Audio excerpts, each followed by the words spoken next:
Hello YouTube మిత్రులారా, మీరందరూ ఎలా ఉన్నారు? మీరందరూ బాగున్నారనే అనుకుంటున్నాను. నేను కూడా చాలా అంటే చాలా బాగున్నాను. మీరందరూ మన వీడియోస్ చూస్తున్నందుకు నాకు చాలా అంటే చాలా సంతోషంగా ఉంది. కానీ బాధాకరమైన విషయం ఏమిటి అంటే మీరందరూ వీడియోస్ చూస్తున్నారు కానీ ఎవరూ లైక్ చేయట్లేదు. దయచేసి ఈ వీడియోకి ఒక లైక్ చేసి మీ అభిప్రాయాన్ని కమెంట్ల ద్వారా తెలియచేయండి. ఇప్పుడు మనం వినబోయే కథ ఒక చైనీస్ స్టోరీ కాబట్టి మీరెక్కడ స్కిప్ చేయకుండా చూస్తేనే మీకు మరింత బాగా అర్థమవుతుంది. మీరెక్కడ స్కిప్ చేయకుండా చూస్తారని ఆశిస్తూ ఏమాత్రం ఆలస్యం లేకుండా వీడియోలోకి వెళ్ళిపోదాం. ఓ పాత చైనీస్ గ్రామంలో ప్రతి ఏడాది లాంతరు పండుగ ఘనంగా జరుపుకునే సాంప్రదాయం ఉండేది. గ్రామస్తులు ఎరుపు రంగు కాగితపు దీపాలను తయారు చేసి వాటిని నది మీద వదిలిపెట్టేవారు. ఈ దీపాలు యాంగ్స్టర్స్ అంటే పితృదేవతలకు అర్పణగా భావించేవారు. కానీ ఆ పండుగ వెనుక ఎవ్వరు చెప్పని ఓ గోప్యమైన శాపం దాగి ఉండేది. ఆ శాపం గురించి పెద్దవారికి మాత్రమే తెలుసు. పిల్లలకి ఎవ్వరూ చెప్పేవారు కాదు. ఎరుపు రంగు కాకుండా ఎవరైనా తెల్ల కాగితపు దీపం నది మీద వదిలితే ఆ కుటుంబం మీద మృత్యు శాపం పడుతుందని నమ్మకం. ఒక సంవత్సరం పండుగ సమయంలో ఓ యువకుడు లీ చాంగ్ తన స్నేహితులతో కలిసి దీపాలు తయారు చేయడం మొదలుపెట్టాడు. అతనికి ఈ కథనాలన్నీ మూఢనమ్మకాలు అనిపించాయి.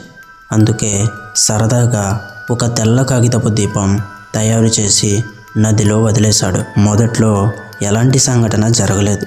అందరూ నవ్వుతూ వెళ్ళిపోయారు. కానీ ఆ రాత్రి ఆ యువకుడి ఇంట్లో విచిత్రమైన శబ్దాలు వినిపించడం మొదలైంది. రాత్రి మధ్యలో లీ చాంగ్ నిద్రలేచాడు. అతని గదిలోని కిటికీ తానికి తానే తెరుచుకుంది. బయట నుండి ఒక చల్లని గాలి లోపలికి వచ్చింది. ఆ గాలితో పాటు మానవ కంఠధ్వనిలా అనిపించే గుసగుసలు కూడా వినిపించాయి. అతను బయట చూసేసరికి నది వైపు పొగలు ఎగిసిపడుతున్నట్టు కనిపించాయి. కానీ గ్రామం మొత్తం నిద్రలో ఉంది. కేవలం అతని చెవులకే ఆ గుసగుసలు వినిపిస్తున్నాయి. తరువాతి రోజు ఉదయం అతని తల్లి నదిలో మునిగి చనిపోయినట్లు కనబడింది. గ్రామస్తులు ఇది సహజమైన ప్రమాదమని అనుకున్నారు. కానీ లీ చాంగ్ మాత్రం తన మనసులో భయంతో తల్లడిల్లిపోయాడు. ఎందుకంటే ఆ తెల్ల దీపం వదిలిన రోజునే ఈ దురదృష్టం కూడా జరిగింది. అతను ఆ సంగతిని స్నేహితులకు చెప్పాడు.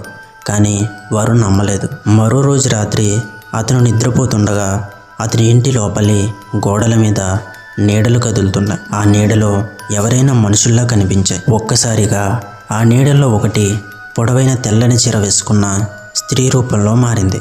ఆమె కళ్ళు నల్లగా లోతుగా ఉండి ముఖం రక్తంలా భయంకరంగా కనిపించింది. ఆ స్త్రీ దగ్గరికి రాగానే లీ చాంగ్ గుండె ఆగిపోతుందేమోనని అనిపించింది. ఆ ఆత్మస్వరం భయంకరంగా మారింది. ఆ ఆత్మస్వరం భయంకరంగా మారి ఇలా అంది, ఎవ్వరూ తెల్ల దీపాన్ని నదిలో వదలకూడదు, నువ్వు శాపాన్ని మేల్కొలిపావు అని ఆ స్వరం వినిపించింది. అతను గట్టిగా కేక వేశాడు. కానీ తండ్రి లోపలికి వచ్చేసరికి గది ఖాళీగా ఉంది. మూడవ రోజు ఉదయం అతని తండ్రి కూడా అనూహ్యంగా చనిపోయాడు. ఇంట్లో ఒక్క లీ చాంగ్ మాత్రమే మిగిలాడు. గ్రామస్తులు ఇది శాపమని గుసగుసలు పెట్టుకున్నారు. కానీ ఎవ్వరూ సహాయం చేయడానికి ముందుకు రాలేదు. అందరూ ఆ ఇంటి దగ్గరగా వెళ్ళడం మానేశారు. ఆ ఇల్లు శాపగ్రస్తమైందని నమ్మకం పుట్టింది. లీ చాంగ్ రాత్రులు ఒంటరిగా గడపలేకపోయాడు. ప్రతిరోజు రాత్రి తెల్లని చీర కట్టుకున్న ఆ స్త్రీ ఆత్మ వచ్చి అతని కిటికీ దగ్గర నిలబడేది. ఒకసారి ఆమె రక్తంతో తడిసిన చేతిని ముందుకు చాపి, నీ వల్లే నేను మళ్ళీ మేల్కొన్నాను, ఇప్పుడు నువ్వు నాతో రావాలి అని చెప్పింది. అతను తను తప్పించుకోవడానికి ఒక తాంత్రికుడి దగ్గరికి వెళ్ళాడు. ఆ తాంత్రికుడు చెప్పాడు, నీ వల్ల యాంగ్స్టర్ స్పిరిట్ డిస్టర్బ్ అయింది, క్షమాపణ చెప్పకపోతే నిన్ను విడిచిపెట్టదు. తాంత్రికుడు ఒక పూజ చేయాలని సూచించాడు. కానీ పూజ చేయడానికి ముందు ఆ ఆత్మ ప్రతి రాత్రి మరింత బలంగా ప్రత్యక్షమవుతూ వచ్చింది. ఒక రాత్రి పూజా సమయంలో దీపం వెలుగుతున్నప్పుడు ఆ స్త్రీ రూపం తలుపు పగలగొట్టి లోపలికి వచ్చేసింది. ఆమె కళ్ళు రగులుతున్న అగ్నిలా ఉన్నాయి. పూజలో వేసిన మంత్రాలు ఆగిపోయాయి. తాంత్రికుడి శరీరం ఒక్కసారిగా నేల కూలిపోయింది. గదంతా పొగతో నిండిపోయింది. ఆ పొగలోంచి లీ చాంగ్ తన తల్లిని చూశాడు. కానీ ఆమె మృతదేహంలా ఉంది. ముఖం గాయాలతో నిండిపోయింది. ఆమె స్వరం వచ్చి, నువ్వు మాపై శాపాన్ని తెచ్చావు అని చెప్పింది. అతను కన్నీళ్లు పెట్టుకుంటూ క్షమాపణ అడిగాడు.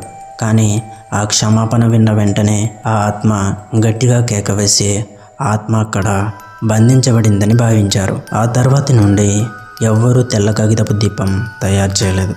గ్రామమంతా భయంతో జీవించసాగింది. ప్రతి ఏడాది ఎరుపు దీపాలు మాత్రమే నదిలో వదులుతారు. కానీ రాత్రి నదీ తీరంలో కూర్చుని ఉంటే ఇప్పటికీ ఒక తెల్ల చీర వేసుకున్న స్త్రీ దీపాల మధ్య తేలుతూ కనపడుతుందని నమ్మకం. ఎవరైనా దగ్గరికి వెళ్తే వారు తిరిగి ఎప్పటికీ కనబడరని ప్రజలు చెప్పుకుంటూనే ఉంటారు.